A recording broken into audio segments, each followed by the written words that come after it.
welcome back. This is Two Coaches, One Grizz. I'm Frank Morales with our coach emeritus, Gil Laura, and our fanatic, the Grizz, Mario Mesa. And we can't forget our illustrious producer, AC Anthony Carabata. The ace up the sleeve. Gentlemen, we got some headlines to go over, right? We're going to talk some MMA, great week in the fights, right? The saga that continues with the Baltimore quarterback situation, but we need to begin with last night's play-in games. Okay, we had the Lakers taking on the Timberwolves in a 7-versus-8 matchup for the play-in tournament.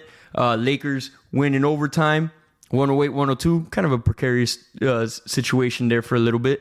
And the Heat with a stinker in the 7-versus-8 game in the Eastern Conference against the Hawks, losing 116-105. Where to begin? Grizz?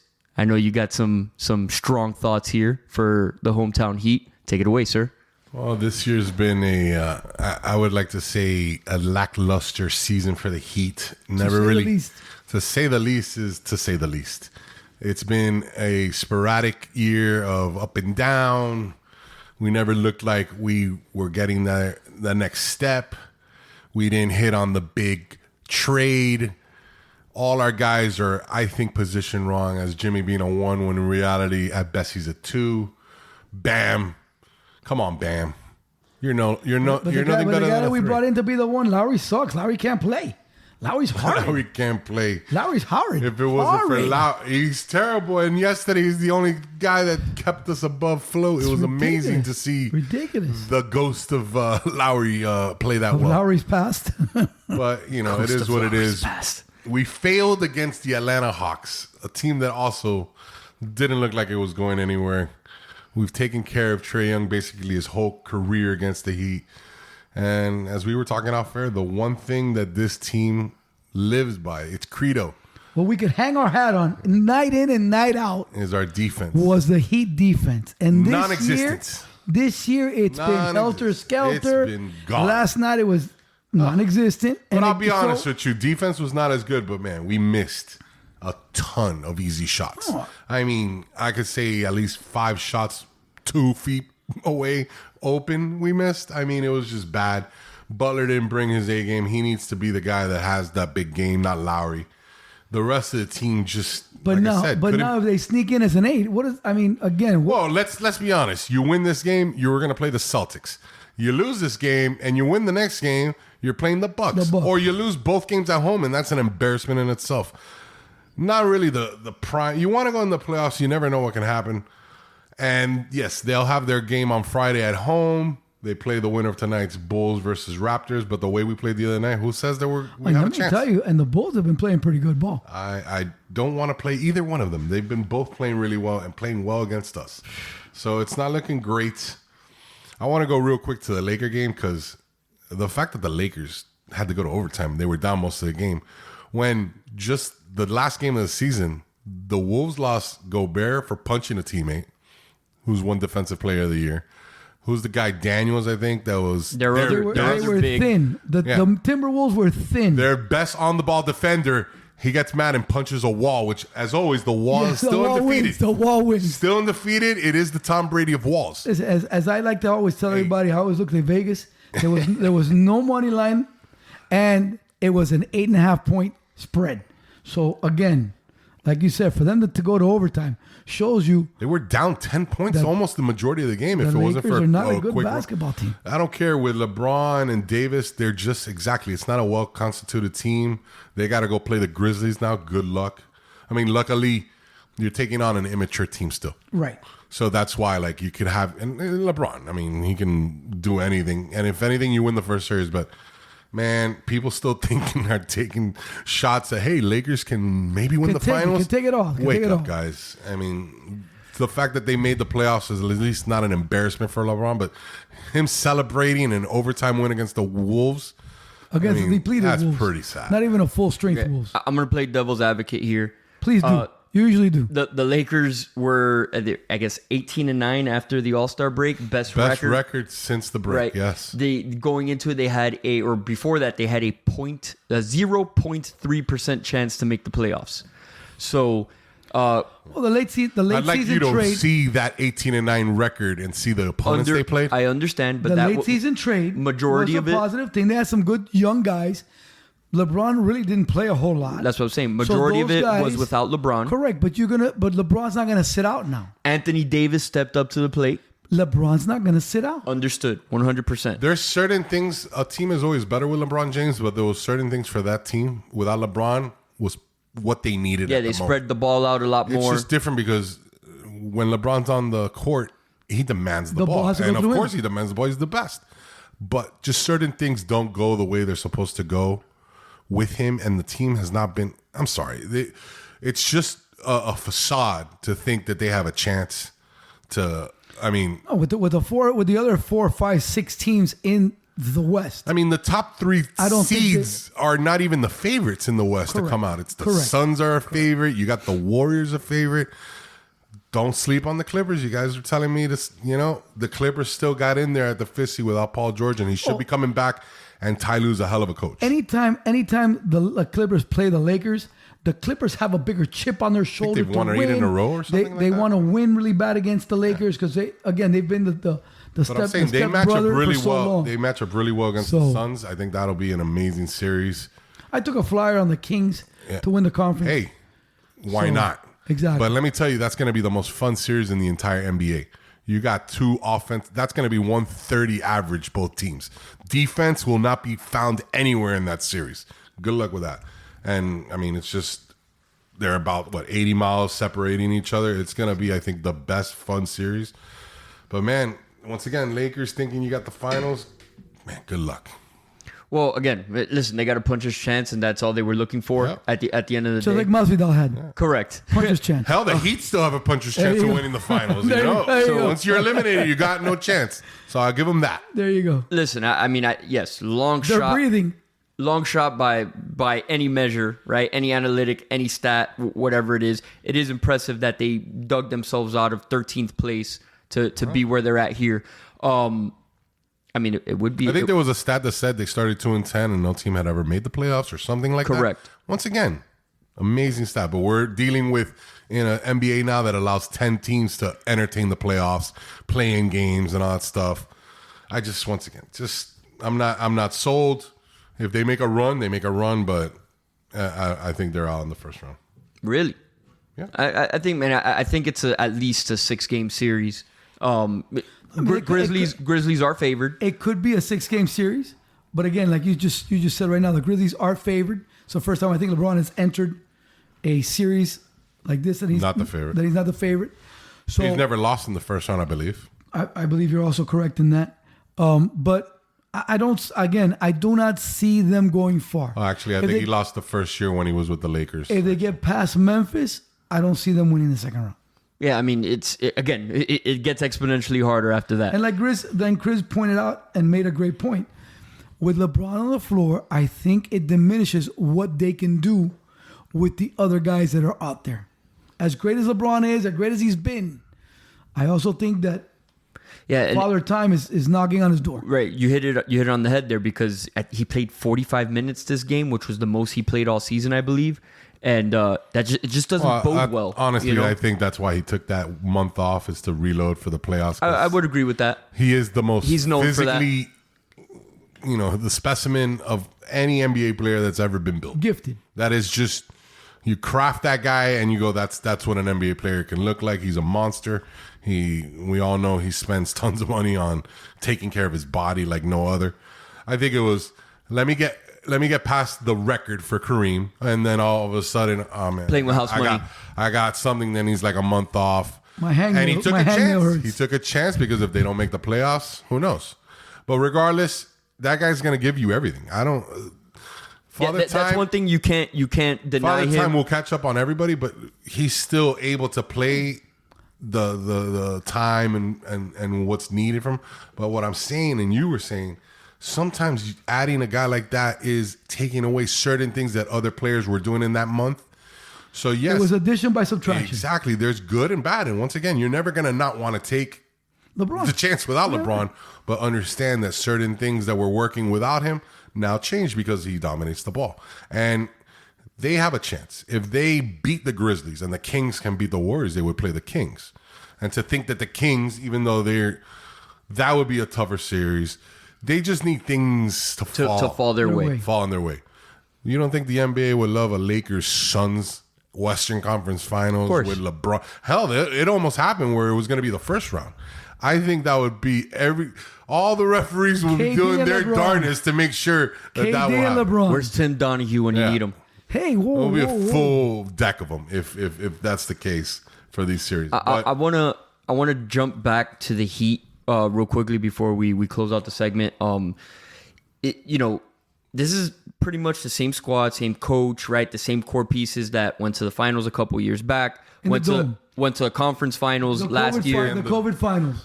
Because you can also say that LeBron championship was a little bit weird because of exactly how it was its new season. Well, it worked out. Again, those teams, the past couple seasons were played together. There was a cohesive unit. They had, they were on the same page. They played for each other, and it seems like that is missing with this team. Like there's something missing. And there were even a couple pundits that went as far as to say that maybe they need a new voice in the locker room because Spoelstra's been there for 15 years. I believe so. Phenomenal coach, but everything has its lifespan. Nothing lasts forever. It's kind of crazy on the surface, but when you look into it, I said that to my better half. I think it's gotten to a point where Spo, is as good as a nice guy. I think it's time to move on. I think we need to and really you may need to rebuild the team because the pieces just are not gelling. Like I said, we're not playing good defense. We're not doing the things that we've always done little things, well. Right. And like you just said now, cohesiveness and playing as a team. Even when we had older guys and veterans, and we played really well. Like this with team Crowder, is always known for getting with the Crowder vets. and all those guys. Like we still played really well. Played as a defense. Played well defensively. Made big plays. We're not doing that with this team. They got crushed on the boards like Clint Capella with Bam, 21 rebounds. Bam's the guy that disappears. They were a far bigger team than us. So they had the bodies to get the boards, but we shouldn't have been out-rebounded like that. Here's what I would say to that. Yes, you can always say we need to change the voice, all that. But everybody that had a great year for us last year, all these supporting cast had like career years. Right. It's and the regression. problem is it's not going to always translate the next year. Again, career years. They're all going to kind of regress, which they all kind of did. I think maybe regression to the mean. Maybe Tyler was the only one that you saw take more of a step. Everybody else.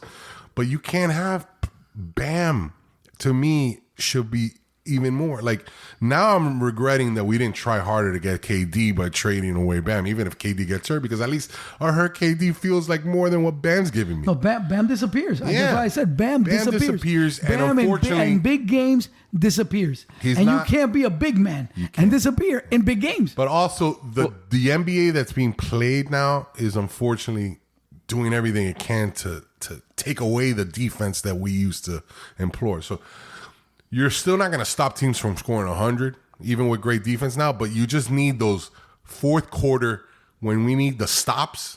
We're not getting those anymore. We need those individual moments where we're getting these stops. It's not coming. So I don't know if we really need the change of Spo or we just need better players. Well, I think we need both. I mean, it's a little combination. If we had better players, I think Spo could still coach us to where we need to go. But then again, I think it'll all end with Spo once Pat leaves. Because I think once Pat eventually says I'm gone and they bring in someone new, maybe he's going to want someone new and Spo will be like, maybe I need a change. I mean, yeah, that's... Because we're the Spurs. Both organizations are all about loyalty, commitment to everybody in the building, that from the guy who's the janitor to the top guy. Mickey's very loyal to his guys. So I just think once Pat moves on, it might be time for Spo to move on. One more try to get like a big piece to make this run. I have been hearing that for the last 5-6 years. I don't know. Well, yeah, I mean, it's gonna have to happen. I mean, it has to be cap friendly. Spo's an extension of Riley. You know what I'm saying? In the truest, most clearest definition, right? There is a lockstep there in terms of like you said, tradition and philosophy and everything of that nature. But that philosophy seems to be cracking, right? Like it's not as effective as it once was. And Pat Riley is a very old school, coach and basketball guy where, there are reports and truth to the thought that LeBron's not here because Riley wasn't, willing to kind of take a step back and loosen up the reins a little bit. I'll be honest with you. I'm glad. I thought that was the best move. I think LeBron was full of crap. I think LeBron wanted to be treated as a diva. Well, didn't want to do what he had to do. In reality, he also had some issues that, White said either were... But regardless, Pat Riley told him, come to South Beach and you're going to be a champion. He brought him over here and 4 NBA finals. So I don't care. You have to be like, thank you, Pat. Right. You are the one that changed my career, my destiny. I should be apologizing for the 2 finals that I didn't show up. So he wanted to leave. Listen, I've told you already. I don't care that he left. 4 years of LeBron James. I'll give you the first one he didn't show up, but the last one he balled against the Spurs. San Antonio? Yeah. Yeah, but he had that moment with the little, I have a cramp. The AC broke and it was like 99 degrees in there. I know, but nobody else was cramping up. It's always LeBron. I love LeBron, but he always has that built-in little excuse. And when I said everybody hates LeBron for leaving, I don't care. 4 years of LeBron giving me 2 titles, I'll never. I'm better off with you having a beef with the way Wade might have left, or they quibbled over a certain amount of money. Okay, I get. But even Wade knew what he was dealing with because he knows. Well, but I'm not. I'm not trying to knock on it. But right. it is. There is truth that he was like Riley wasn't going to budge. No, and I respect it. Right, like this is the culture. Either you fall in line or whatever. And there's a contingent of people that say, oh well, it's LeBron James. You give a little. No, because no player, doesn't matter if it's professional or all the way down to high school. Like that's why he went back. The home, culture is. He knew this guy had to like apologize and hey, whatever you want. LeBron is a master of determining where his career is going. That's fine, but you ain't gonna do that with Pat. Pat brought in Shaq. We won a title. Shaq had problems with Pat too, but even to this day, he respects Pat Riley. The thing is, Pat Riley is a bona fide champion from when he was a player, when he coached the Lakers, when he coached the Heat, when he coached college. Don't forget the Knicks. He was perennial playoff. No, he was. And they were tough. The only reason the Knicks were even on the map is because he put them on the map for those years. Correct. Because of the way he made that defense play. Listen, you got to. Pat Riley tells you, bro, you can't have your homies and all this stuff come around. Sorry, man. But if you want to do that, LeBron, listen. He left. The contract was up. That's what I always say. If your contract's up, yeah, he could promise 7 years, 8 years, but you play till the years that I got no problem. Good luck. He won a championship in Cleveland. Fantastic. Won. He brought 2 here. It was a joint effort with Pat. It's been harder to get that next player after. It becomes harder and harder, I also think that we've signed some guys after, like you said, these career years. And we're giving them all this money, and they have not produced based on these. The biggest flop was the center. What was his name? Well, Whiteside. Whiteside was a flop. The other white guy was the white guy that we gave him how many millions of dollars? Yeah, which was ridiculous. Well, now, and then Robinson now, and it's just, and then it's been. But here's the problem when the Whiteside deal is because Wade was leaving. And we needed to get some signing. He thought that was going to be it. Terrible. Can't say that he doesn't make mistakes too. We all do. Right. But the problem is the record is in his favorable, and I give him one more opportunity to fix this. With Spo, you just need that piece. I don't know where that piece is going to come from. Like you said, cap friendly, who knows? But I see this in a couple years, the moving on process. It won't be after this year. I mean, it might be after this year if they lose on Friday and it's just an embarrassment. And I don't think Spo would ever be fired in that sense. I think it's more of, I think parting it's time ways, for me contract is up, to move go on. And this and that. Because I think there's just too much respect. I need to spend time with my family. There's too much respect. That guy's been there since he was a kid with him. And once again, we've had amazing seasons on this. As always, you get jaded because you want to win every year.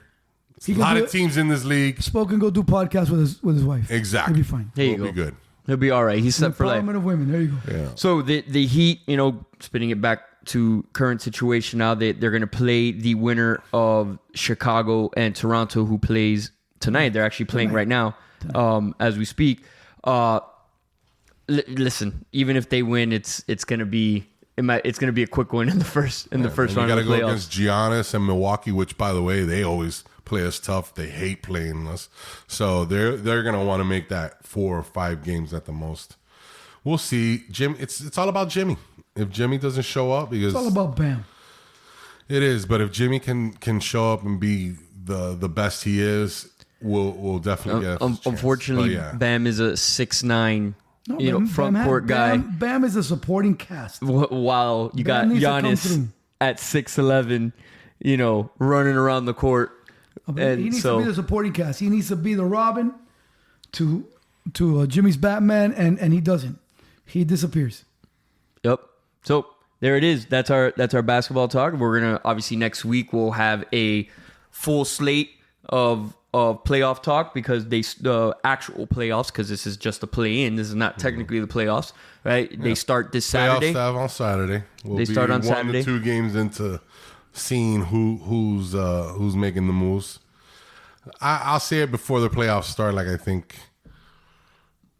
I'm gonna go with the Warriors to win it all again. Why not? Wow. Why not?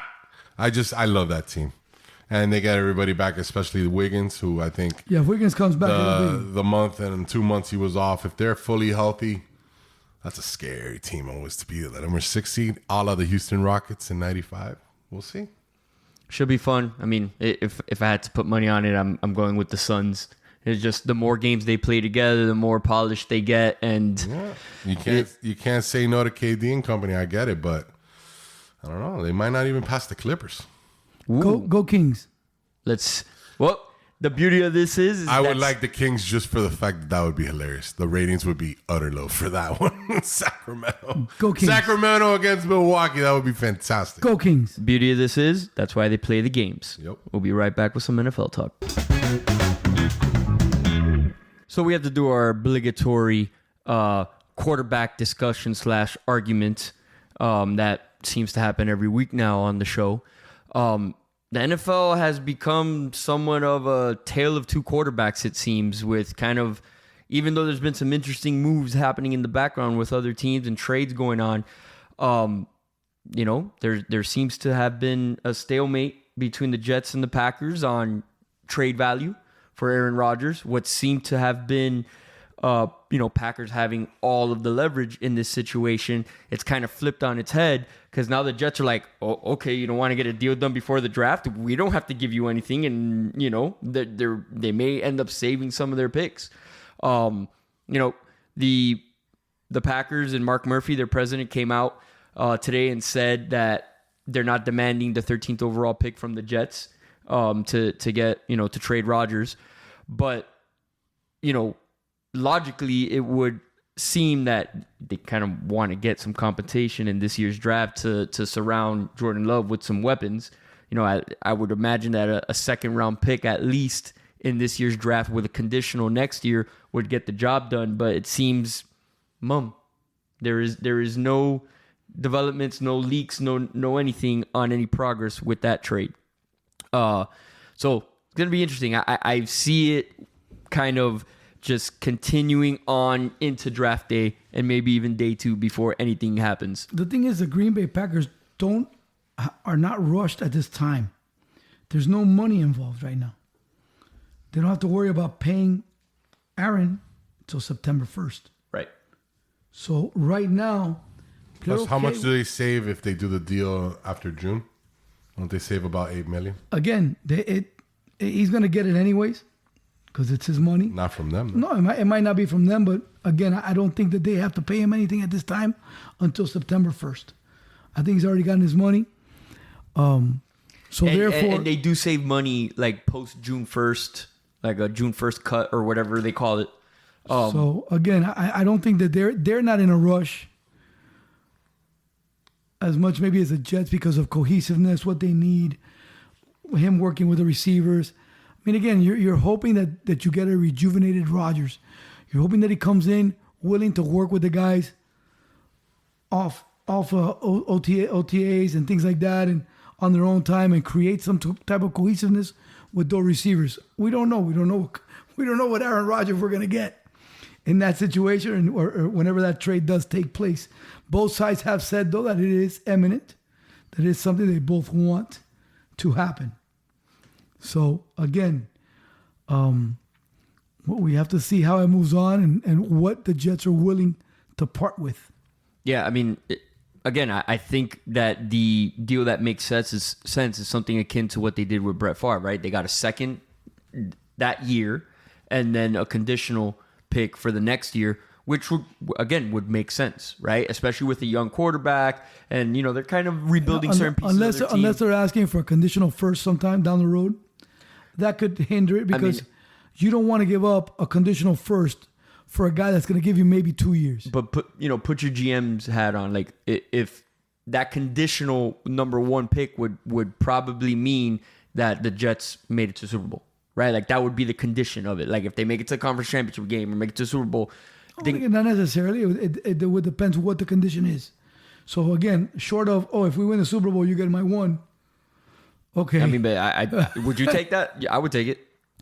I mean, again, the reason you're hesitant to do that is because, like I said, you've got an aging quarterback. He's there maybe 2 more years. Right. And it's too tough. And you got to move on. So it's a difficult deal, and you're not going to have the next guy. And again, in a late 1, a 2, you really have to do well with finding that diamond in the rough. And they have not done well with the Jets finding any diamonds in the rough lately. No, they've hit in the draft, but it's been with bona fide guys. Not their quarterback. Their quarterback has not been anybody they've hit on. Right. They've hit on other positions. So let's jump to the other stalemate that we got going on here. Lamar Jackson, nothing has moved there. Now, what seemed to have moved the needle a little bit was the acquisition of the signing of OBJ. $15 million guaranteed. A lot of money. Up to $18 million Way too much money for the one-year deal. To me, my personal perception of it was, we're not going to give you your contract, but we can shower you with a lot of presents. No, I think this was an olive branch. I think this was a way for them to get him back at the table. Which is what I'm saying. It's not about money for him. I think it's about guaranteed money. They're offering him, I think that they're willing to offer him enough millions, but not enough years guaranteed at those millions, which again, I think is fair. I think he's out of the ballpark. I really think that his thinking is incorrect. I think he's taken some of these negotiations personal, as we mentioned before. And I think he's putting himself in a position where you can't sit out a year. I'm sorry. Nope.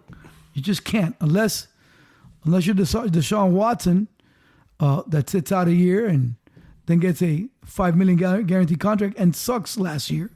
But again, the first year of that contract was worth $1 million. Right. So it's not a big loss to anybody. By design. Correct. Because right. they knew they were going to suspend him. So it's not like Deshaun came back and set the world on fire. He did not. He looked like crap. Very rusty. So that's my whole. If you're trying, which was to be expected. Correct. If you're trying to make those millions and you're trying to command that, people need to see you making plays and that you can stay. So he's going to take a year off, then come back the next year and look crappy. Coach, so, I don't disagree. But who's going to pay him $200 million? That's the Coach, problem. I'm not disagreeing with a single word you're saying. I think more so than this is my set number and I want a guaranteed contract. What I do think he took personally was, you guys are offering me less guaranteed money than the midget out west. Offer him more money, guaranteed, than Kyler Murray. But you know what? That's his problem. And you have him. Stop looking at other quarterbacks.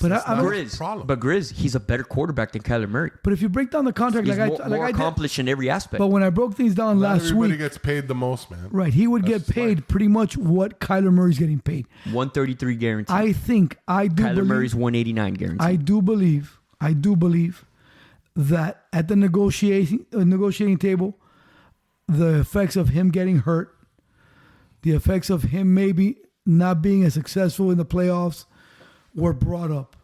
Because again, we're at the negotiating So table. essentially, he got booty hurt. Listen, how much Why do you have an agent take? How much do you want for your house? Man, but you know I'm going to have to replace that roof, right? You know that plumbing's a little old. You're negotiating. You're going to negotiate the price. You're going to find faults in it. And like the Grizz just mentioned, that's why the agent is the buffer. I get it. You don't want to have an agent. But especially with quarterbacks, receivers, guys that don't need agents are O linemen, D linemen, grunts. Because they don't have feelings. They're going to destroy whoever's in front of them. They're going to go. They're going to look at you and say, listen, I think this. I made this many sacks. I made it. All right. We can, you know what? We can get there. Listen, we're going to give you $5 million less. Well, listen, if you throw in the $5 million, if I get 5 more sacks, will that work? Yeah, that works. Okay. Because, again, that's how they operate. And even the grunt has the agent because they don't want to deal with that stuff. The agent deals with that every day. I will bring up the point again that Laramie Tunsil just negotiated his own deal. What is he? And became the highest paid What is offensive he? lineman. We're talking about lineman. But what is he? He's a lineman. That's why I said. I'm just saying. They think differently. They don't take things personally. They don't. They really don't. If you take a look at it, the linemen, they are not like that. I feel like they're making it more complicated than it should be. Okay, you give them the guaranteed money, right? Give them a fat signing bonus because this is how they get around. Doesn't want like that. They get around the whole cap But situation. he doesn't want that. He wants 5 years. He wants the Deshaun Watson contract. That's the problem. It's not the money. It's not the signing bonus. He wants the 5 years guaranteed. That is like his soapbox. And what I'm saying is they can give him 5 years, right? Give him a $50 million signing bonus, prorate the rest of it within the years, and then it's a diminishing contract as you move forward, a la but Mahomes. That's not how he wants it. Mahomes got the fat signing bonus, 2 high paid years, and it starts to level off now. But again, that's not what he's looking at. To me, as I said before, and the things that he's put out there is, man, I'm the most valuable guy out here. I was an MVP. I deserve top money. I deserve to be the top guy. But here's my thing. And again, we don't know what he's thinking, right? We don't know what's happening in those. That's what he said. He's already put it on Twitter. In those negotiation meetings. If he gets a 5-year guaranteed contract, right? But the last 2 years of that contract are $20 million, or because it was prorated and front ended. What's the issue with that? You still got your guaranteed money. Again, if I'm not mistaken, they tried to give him the 3. It was 133 million guaranteed or 135 million guaranteed. Plus there were other incentives and bonuses that would have got him up there. He didn't want that. That's not what he wanted. And again, he's not going to want a contract that 4 years from now he's looking at 20 mil. It's not going to happen. Doesn't want that. Well, but that's how the Mahomes contract. It's $450 million over 10 years. Mahomes is a different guy. But the last 5 years of that contract are like 10, 12, 15. But Mahomes is different. He had an agent figure, and the agent was the buffer. And the agent came back and said, listen, Pablo, they're going to give you this many millions. You're going to be the top guy. And as you get older, we'll be able to spend some money and bring in players. And you got players, and you can make plays. You can win Super Bowls. It's a different thought process. And that quarterback doesn't get hurt. And when he gets hurt, he plays even when he's hurt. And he doesn't have to run all the time. He doesn't have to run all the time. He can throw from the pocket. He can do... Again. And he's better. He's better. Bottom line, he's better. Everything there. No, I hear everything you guys are saying. Now, let's talk about what the OBJ signing means. Now, they posted on Instagram, all that stuff, that they were hanging out, they spoke. Clearly, there's conversations happening there that we are not privy to. So, if you play the game of connect the dots and, use your context clues, right? This bodes well for Lamar Jackson being back with the Baltimore Ravens. But how much so? Like, how much more likely does that make it? Is it a guaranteed that we're going to see him in a Ravens uniform? Still no guarantee, but it's a little closer. It's either in a Ravens uniform or in none. Yeah. And for his sake, he needs to be on the field. He will, I think, at the end of the day, realize he needs to play, and he will play. And he'll sign his tender. He will sign his... We'll do this dance next year. So what I was talking to you about, right? Mahomes' base salary now for 2023 is only $5.5 million, right? His roster bonus is 22 million or something like that. And then his roster bonuses get even larger. He's got a roster bonus in 2027 for $49.4 million. His base salary is $10 million. That's how they get around the contract. But it's not about that. Like I told you, again, I understand. I'm just it's about aesthetics for him. It's about the aesthetics. Now that's where we're getting. You're to. talking about a guy, like I said, that has an agent that did the contract so they could He's do a flashy things. guy. He wants to look it. He wants to be the guy. He needs that. For whatever reason, he feels that's what he is due and what he's owed. And he will not get off that soapbox. That's why he will not be a champion-winning quarterback by the end of his career. And we got to stop saying he's MVP. He was MVP 3 years ago. It's not MVP anymore. That was 3 years ago. Just because you win one and don't win another one. What have you done for me lately? Time out. What have you done for me lately? That does lend to an accolade. Like those are accolades that he has in his favor because that he is that level of talent. That was 3 years ago. We haven't done that in 3 years. We don't pay retroactive here. We haven't done that in 3 years. Sorry. Guys only accounts for the highest percentage of total offense in NFL history. Anyway. How many plays does Mahomes account for? How many rings does he have? That's not as much as Lamar Jackson. Okay. Rings? No, I'm talking about offensive percentage. Rings. Exactly. Okay, that's fine. And how many rings does he have? I hear what you're saying. That's it. At the end of the day, I hear what you're saying. And that's the other thing. How did he do in the playoffs last year? Nothing. One and done. This is the classic tale of if you swapped quarterbacks and Lamar got drafted by Andy Reid, right. It'd be the same thing. He would be in that situation. He would have the best tight end. You know what? The Ravens don't even need him him back. They already have a Pro Bowl quarterback as the backup. Oh wow! We're good. Wow. That was a great one there. That's a great zinger. It's a great zinger. Funny. Anybody apparently can be a Pro Bowler on the Ravens. Nowadays anybody's a Pro Bowler. What I did find interesting in this whole situation was the Colts being like apparently reportedly interested in kicking the tires on Lamar Jackson. Don't forget now, that quarterback fits into what their OC system. You get me? He's a little older Hurts. He's a guy that can move, throw, again. He fits into what that OC wants to do, or that head coach, because he's the head coach now. Right. So yes, of course, that would be a consideration. Again, number 4 overall pick though. But who are you going to pick? The problem is which quarterback is going to be there. Are you going to take that long shot, and take Anthony Richardson? Really? I mean, that's a project, but that's a project. Are you going to take Will Levis? So again, another project. Again, that's the third guy. Great arm, but the 2 studs are going to be gone. So now again, are you willing to trade and get Lamar? Are you not? What are you willing to do? And now when you trade for Lamar, are you going to pay him the big bucks? How's that going to work out? Yeah, because you're giving up the picks and you got to pay. You got to pay the money, baby. But would the Ravens trade Lamar to the Colts if they were to pick one of those quarterbacks, take that quarterback as theirs? A whole double sign-in trade. I mean, it could. I mean, again, that's something that would be a draft day situation. Yeah. But again, usually on draft days, what they do is they trade that guy for another pick and another pick.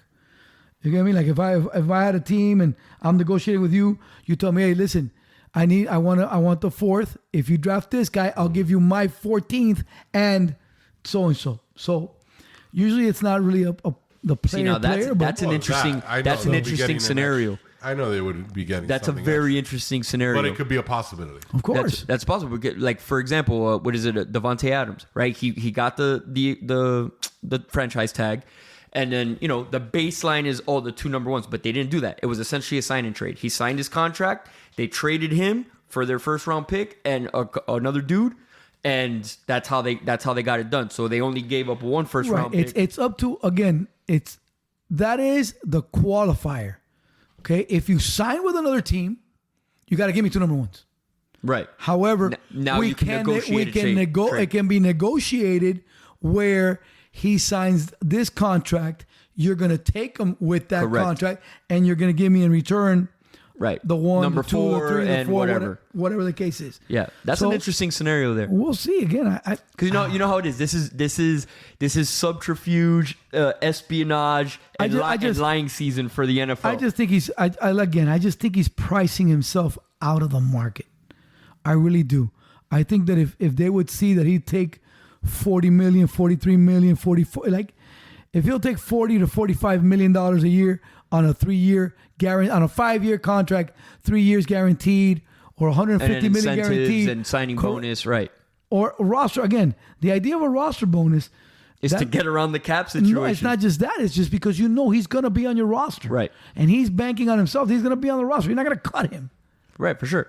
So that's and that's how they get away with. Oh no, but it was only a 133, but we gave him a whatever roster bonus. But in that contract, the language, you're still getting that $45 million on June 1st, whenever it is. It averages out to that, right?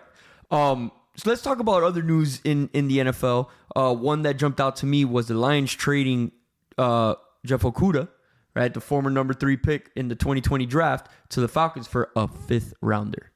So dude's been in the league for 3 years, 3 seasons he's played, and they traded him for pennies on the dollar. I mean, they must not be getting out of him what they expected.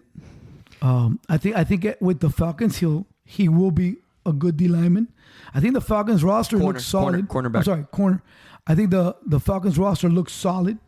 I think they're doing a really good job there. We have to see how that works out. We have to see how good the quarterback is. They're going with a young buck, former Cincinnati Bearcat. Ritter's a quarterback. So we have to see how that pans out there. And he had a decent season, which is a little bit more baffling. He set career highs in tackles and passes defended. Right, recorded his first career pick 6. Now, he does have an injury history. He only played 10 games total in his first 2 seasons. But this year, he had a breakout season. The other side of that is, too, you have to understand that him being a former high draft choice, he could command money as his contract dwindles. Right. And they don't want to, again, like you said, he only played 10 games in 2 years. The 3rd year, he had a good season. Now, year number 4, we get to your 5th option, and now we got to negotiate. I got to pay you big bucks. Yeah. Yeah, I mean, I thought that was an interesting little trade nugget there, and maybe he just needs a fresh start, right? New scenery. As we talked about last week, as big as the cap space is now, or as large as it is, you still have to make sure that you are signing guys to cap friendly and proportionate to contracts, and understand that down the line you're going to get 1 or 2. You have guys that are coming in, etc. I mean, sooner or later they're gonna have to get off of Goff. Goff is not the long-term solution at quarterback. So again, in the next 2 years, they're going to look at drafting or trading for a bona fide starter that's going to cost them money. 100%. Now, another one that was pretty surprising to me was the captain, linebacker White for the Tampa Bay Buccaneers, requesting a trade. I think they don't want to pony up on his 5th-year option, but that dude's helped them win a Super Bowl and solidified that defense. Again, he was hurt last year. You also have a lot of money to invest at that position with him, and I don't think everything is as rosy and in Tampa Bay as people have tried to make it out over the last couple of years. I think that Bruce Arians had a lot to do with running. Yeah, and once he left, I think that changed things. I don't know how good Bowles is as a head coach. He hasn't shown me anything in the 2 teams that he's been on. I'm glad you brought that up. Phenomenal coach, X's and O's wise. As a defense coordinator, yes. But and we've talked about this, right, off air, right, with running our own team. You got to be a people person. You got to understand how to manage these dudes. Some prima donnas. I like how you say that. Listen, but that's the thing, right? Like that Arians was very successful in being Mr. Miyagi. And in today's football game, high school, college, and the pros, you have to understand how to deal with different psyches. Not everybody can be treated the same, even though you treat them the same. There are certain things that you gotta be able to talk about, do for the players to understand that their best interest is at heart and that you're trying to do things to help them. And it's funny because I was watching an interview today with Sarkisian, and Sark said that the best thing that ever happened to him was that Nick Saban gave him a second chance because nobody was willing to give him a chance. And Saban saved his career, taught him a different way of treating the kids, talking to the kids, being able to get the best out of the kids. We're talking about Sarkisian, right? Yes, sir. It also didn't help that the guy was a raging alcoholic. But that's got nothing to do again. But yes, raging alcoholic. No one wanted to give him a chance. He goes with Saban. Here's a guy who, when he was the Dolphins head coach, was hated by players, everybody alike. Okay, he's always been looked at as a hard ass. Okay, but yet he continues to recruit the top-notch players. He continues to put a top-notch Power 5 program season in, season out. And the guys love him. If you take a look at it, his bowl game last year, his seniors played. Bryce Young, that was a number one guy, played. The D lineman, Anderson, played. They all play. So again, you don't get that from your kids if there isn't a relationship. And that's what I'm trying to say, that even in the pros, you have to have a certain relationship. McDaniels looks like a turd. McDaniels looks like a turd, and the guys love him. He's got a sense of humor. He messes with them. He's going to UFC. He was at UFC. He's here. He's there. The guys, he's able to relate with them. He's able to talk to them. So again, and not only is he a genius in X's and O's, because the guy knows how to put together plays and stuff like that, but man, the guys, he's been able to find a middle ground with all of his guys on his roster. And that's today's football. Today's football is like that. The guys, the kids, they have to be able to relate to you some way. I will say this though about Saban. For sure, there's been an evolution there, and also I think it has a lot to do with the machine that he's built, right? The infrastructure that he's built, because he's got a lot of intermediary coaches there that help him with that as well. Bridge the gap. Do you know how many players go to that guy's house and get on a boat 100% and pick? I'm not saying I'm just saying. I'm not saying that that's not the case, but it also helps when you're able to not only recruit. Obviously, he's be able to recruit 5-star talent, but also recruit coaches that bridge that gap. But but a lot of his better coaches have been retreads. A lot of his better Butch Jones, Sark. But I'm not talking about coordinators. I'm talking about the position. No, but they don't go there as coordinators. Well. Sark didn't go there as a coordinator. Sark went as an analyst. He hired him as an analyst. He was a helper. He was a helper, and he says that he goes, "I got my shot when Lane took the job," and he's like, "All right, screw you, get out of here." Sark, you're the OC for the game, and then from there. But he was an analyst. Lane Kiffin was the OC. Right, but knowing that Lane Kiffin was on his way out. Okay, but he didn't know if it was 1 year, 2 years, whatever the case is. Again, you got to start somewhere. What right? I'm trying to say is that I think being around the right guys and being able to connect with your players is huge. I think that Todd Bowles has a disconnect. I think his staff is a disconnect. I don't know who else. Like I know he got rid of Leftwich and a couple other moves and. Some guys are just not meant to be the guys who run the show. Look at Campbell. Look at isn't it Campbell from the Lions? Hey, here, the guys loved him here. They did. He saw. Mediocre, but they loved him because he was old school. Yeah. But he has a good relationship with the guys. Coach. And so far, that's what's happening with the Lions. Correct. But we need to see that consistency. Right, it's got to go to the next score. Yes. And agree. He has makeup of being the guy who can lead the show. You're right. You have to have that type of relationship. This is the way the new age is. If you don't get along with them, unfortunately, the players have a lot of tout. I want him out, or I'm leaving, and hey, you're gonna get rid of the coach. And even if they don't play as hard. They don't give you. They don't. And again, McVay, if you take a look at the top guys now, Andy Reid, they love that fat guy. Those guys love that guy. Mr. Cheeseburger, that guy is like, Patrick Mahomes adores the fat old man. It's like... It's funny, I was going to say it, like, the new age coaches, like the new generation that's coming in is when you're starting to see the mesh of, hey, great X's and O's guy, but also a really good people person. Whereas the previous generations, it was either or. No, yeah, Or like a Dan Campbell. Dan Campbell's a great manager of men, but you're not going to catch him on the board drawing up, I mean, I don't know. I mean, who knows? I mean, I think can't Andy, though, has always been loved in the Philly and everywhere. Yes. He's that jolly, And he's a hard ass. Yeah. Look, I mean, listen, Clemson, Sweeney. Yes. Sweeney is... But he is beloved, and he's hard with his. Sometimes he's kicked guys off the team. Right. But he knows the balance. Again, correct. And he again, knows that's why I'm saying that. The White situation. Maybe again, the contract is up.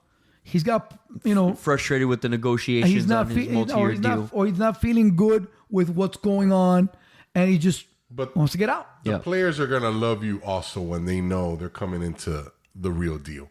And coaches like Sweeney, Saban, now that they've proven that you come here, it's a juggernaut.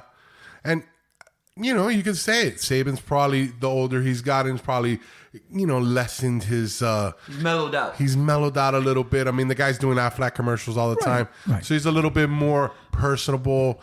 He also defends the player. I mean, again, in the press conference, he defends them. He guys for you. Over here, he's on your ass. He's all over you. And that's the balance, the perfect balance where he's like... Correct. And you got to find the right players that want to be coached. Because great players want to be coached. Yes. Great players want that.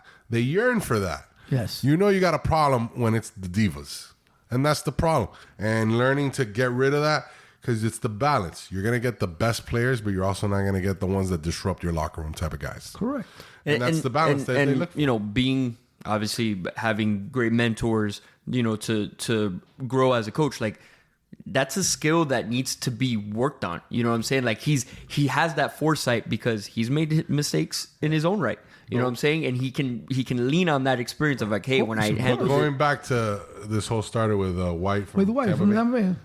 But now we have to go to this is the professional leagues. Doesn't matter, not like basketball where it's more loyal. Like football is just you got it. The Patriots are the perfect example. Besides Brady, they know the right time to let you go. This is where you're expired. You might not think you're expired, but they know. And right now with the Bucks, that's probably happening. And also the fact that they had an amazing magical run with Brady, and that's exactly what that was. Over. Correct. That's what that was. They tried. It almost was 2 years, and then the third year ended up being what it was going to be. That offense got old real fast. Yeah, and that's the problem. They made the deal. Just like you said with the Rams, they went all in that year, win the Super Bowl, and then they regressed. Some teams are willing to do that, and it's going to take a few years probably for the Bucks to get back. But then, luckily, you aren't in that's the division that every year you would have a last team go to first. Like every year, it'd be someone else. But them in the East, they'll be right back. Those guys in the East. The one thing that East is coming. The one thing that I will tell you is with that situation, you're 100% correct. What helps you stem the tide with that situation is having a young, aggressive defense, right? And Devin, Devin White was the anchor for that defense. Not just young, but a strong, good defense, right? Okay, that again being led by certain guys, and that's why I said I think that it's a combination. I think it's number one, he's getting to that fifth, and they don't want to do the right, and then number two, he is getting older. They don't want to spend that kind of money. And I'm sorry, number three, he is not satisfied with what's going on and wants to get out. He knows his years are numbered. He knows his years are numbered, and he sees the writing on the wall. It's going to be rebuilding. Right. And maybe it's better for him. He goes to probably a contender, and he's able to be in the playoffs and give his all for another team. I just think they reached the limit. It was time. This is gonna be totally imploded with the Bucks. Oh, yeah, totally imploded. So he's not gonna want to be there for that. This is teetering on full rebuild. Yeah. Correct. Not for nothing. You didn't say it like I wanted to say it. I think Bowles is terrible. I don't think he's a great coach as a head coach. I don't like him. He's a good coordinator. We've seen it time and time. There's just guys that's what they are, and there's nothing wrong with that. Many times, other just like coaches, Seinfeld said, there's nothing wrong with that. Many coaches, Dick LeBeau. Just a perfect example. Yeah. That guy was a head coach for 1 year. Yeah, he only had one shot, but he was a coordinator basically his whole life. Monty Kiffin. Another one. I'm drawing a blank. He's one of the head coaches in the XF. Oh, my boy Wade Phillips. Wade Phillips to me is the perfect example. Every time he was a head coach, never was good. Terrible. Then he would go back to being a D coordinator. He was awesome. Fantastic. He's awesome. Awesome. That guy is a D coordinator. And you know what? You give him the shot, Bulls. You had a couple shots, fine. But he's just not made for it. He doesn't give me that head coaching presence. And he's just not that good, I think, at running the show. But I need both. I need the presence. I need a guy that, and as much as, McDaniel doesn't look kind of like he gives you that presence, but funny enough, he does. He does. He's starting to give that flavor of himself. I'm a head coach. It's the way he carries himself. You have to be confident. How he talks. Like I said, it's a different vibe. And also be very smart at what you do. North Turner, another great example on the offensive side. Yeah, North Turner's always been a great OC. Not really the best head coach. No. Yeah. So, gentlemen, I think that does it now. We're coming up on the eve of draft. So next week we're going to be steeped in some draft talk. We have actually 15 days till draft day, and I believe a month to the day when the schedule comes out. So we got some. We got some fun times. We got spring ball. College spring ball is around. UM plays this game Friday night. Yep. We've already had a couple of spring games. I was trying to watch the NC State game. It was raining. The quarterback there is going to be Brennan Armstrong that played for Virginia. And they got the OC that was at Syracuse and was at Virginia with Brennan Strong. That's going to be an interesting little match there. So we'll see how that goes. There's a lot of changes in college ball. So it's going to be interesting. It's going to be a good season. Yes, sir, it is. We're going to be right back, close out the show with some MMA talk. And our producer wants us to talk about the baseball rule changes. So we're going to have to throw that one in there when we get back also. We're here to close out the show with, talk of UFC 287 that happened this past Saturday here in Miami, Florida. What a great card it was. By the way, one of the top grossing UFCs in the history. 11.7 million at the gate, which beat out Madison Square Garden. Amazing. Which was 11. Safe to say they'll be back in Miami soon. Dana White said it himself. There's a new sheriff in town. Yeah. They hadn't been here since 2003, I believe. So it's been 20 years since they held an event. Amazing that took that long. Yeah, 20 years. You think at least once a year? There had to have been other reasons for why they hadn't come back for so long. I'm sure. Whether it be like fighting licenses or something. No, but the first time they came, it was a poor showing, and people just didn't go. You remember? But again, I say it all the time. In Miami, for you to attract, you got to put on the stars and the show. Yeah, the shows 20 years ago were not the same that they were putting on. And the guys that he put on here were not the guys that are going to get you in the last 5 years. If they would have brought some of those, all the different places we got, if you would have had a Connor fight here, or something in the last 5 years, I think you get the same amount. Correct. It's been bubbling. I mean, MMA talk. I mean, we talk about it. A lot of people here in South Florida have been talking about it for a while now. That I see other podcasts and other shows that talk sports. It's becoming nationwide a big sport. ESPN the last few years taking it over. That always helps. Yeah, I mean, Dana's done a great job of the thing that kicked it off. Really, to be honest with you, was the pandemic. Oh yeah, COVID put UFC fights on the map and number one. Yeah, because it was the only sport that was going on. If they weren't out there before, you're the only show people are going to see. Well, and I think it also helped. Call it what it is. The Miami's underground fight scene, Kimbo Slice and Masvidal, and those guys kind of rising to that level. 20 years ago, too. No, but again, it was. Well, but I'm saying, that was the last 10 years. It was a great show. It was a great show, and that's what brought people to the arena. And again, we're always fast to be late, but we got there, and it was great fights, and that's how you bring them in. You got to put on the good fights here for our people to go. Yeah, we got to talk about, obviously, Masvidal, game bred, hometown dude. Clearly, he was a co-main event for obvious reasons. Here in Miami, he was going to draw a crowd, but he hangs it up, right? And rightfully so, because it was a terrible fight. I really think that the things that he could have done to win the fight, I was very disappointed. El tipo está gastado. He is. He really is. 50 fights, man. He's done. Him hanging up the gloves is way overdue. The guy he's fighting, that he fought is a top-notch contender. Gilbert Burns and Durinho. Like I said last week, he's just a good all-around Brazilian fighter. Well, the last 4 fights, this guy 2 against Usman, and who was the one in between that? Well, Colby. He fought Colby. I mean, all top-notch. So he's fighting the top of the top. Correct. But he's no longer. He could have took a less named fighter, so he could have probably been like chance to win this. You give it to him, he fights anybody. But he's done. I think he took a turn for the worst where he took the fight. I'm blanking on his name against Usman on short notice. Right. Well, it was like a week or two. Yeah, but he lasted the whole fight. That was a big money fight. That puts him on there. He doesn't earn it because he hasn't really won a lot of fights. So you got to take that. The guy's gonna take money all day. Right. And if he gets lucky and hits a lucky punch, I mean, it's all over but the cry. And then the unfortunate thing about getting like put to sleep against Usman the second time, if he has another showing where he goes the distance, maybe it's a different story. But once you get put to sleep. I mean, and which everybody does. That's the thing. Like, it doesn't matter. At some point, someone's sleeping. In your career in MMA, you're gonna get put down. Usman got nailed. By Leon Edwards. Everybody goes through it. But yeah, you could just tell he's done. It's the last fight he won was Nick Diaz, which was against obviously another fighter that was on his way out.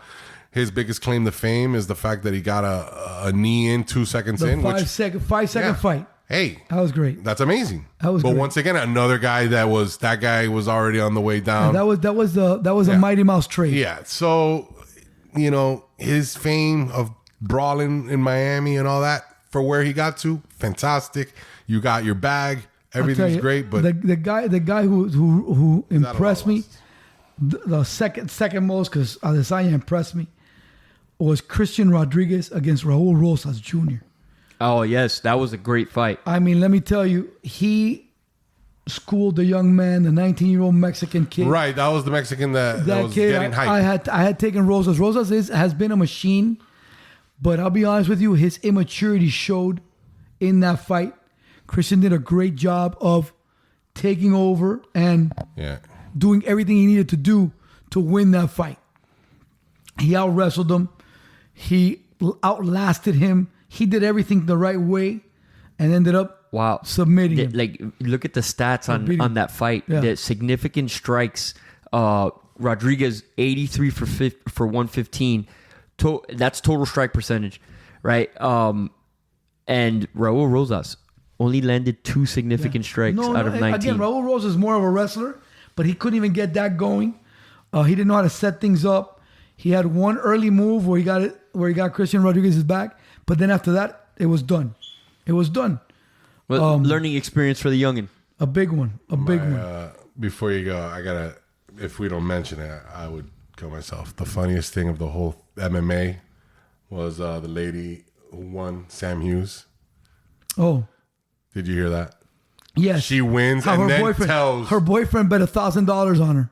Oh, my God. And she was plus 400 odds. Yeah, it doesn't matter. It doesn't matter. I know, but what's the payout on that? She was an underdog. Whatever the problem was, she just admits something that that's 6 illegal. Months ago you can't do. They say you can't do. You can't do. I think it was just out of pure, she was just purely oblivious to the situation. Yeah, right. He heals me an expensive dinner. Right. Everybody, crickets, everybody. Great job, lady. That was ridiculous. How did he? Excuse me.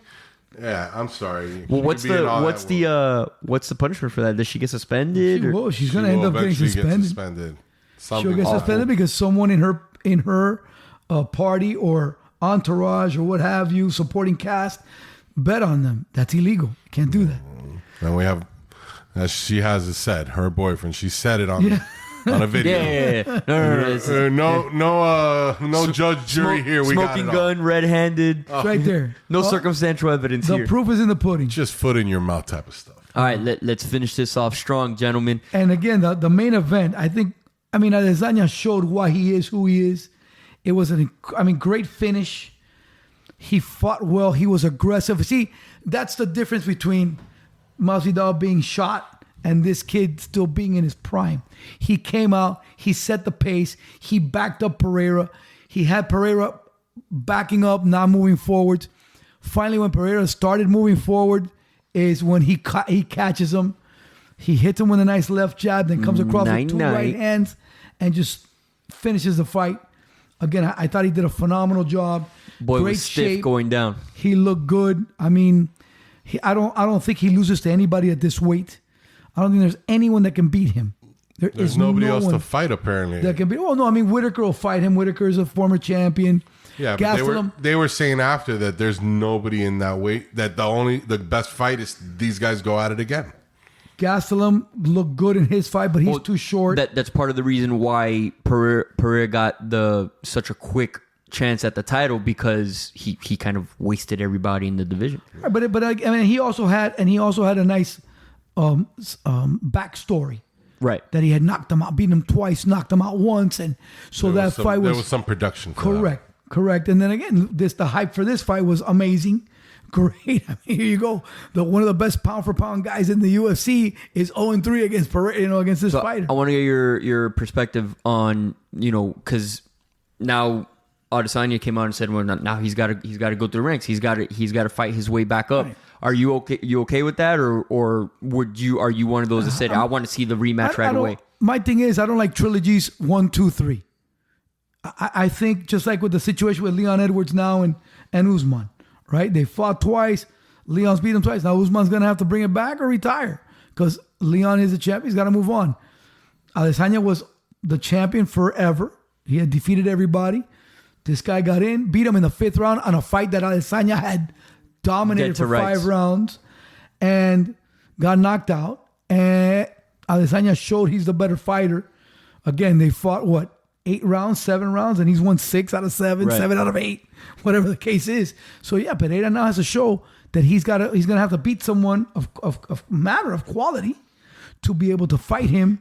But Pereira's going to move up to 205. Yeah, I appreciated the comment. That's where I was going with this. I appreciated the comment that Stylebender says in the post. He's like, let him move up to 205, man, because this guy's a bitch to deal with. He's a big guy. Bye. And because that is his normal weight, right? 205. Did he come down for that, or?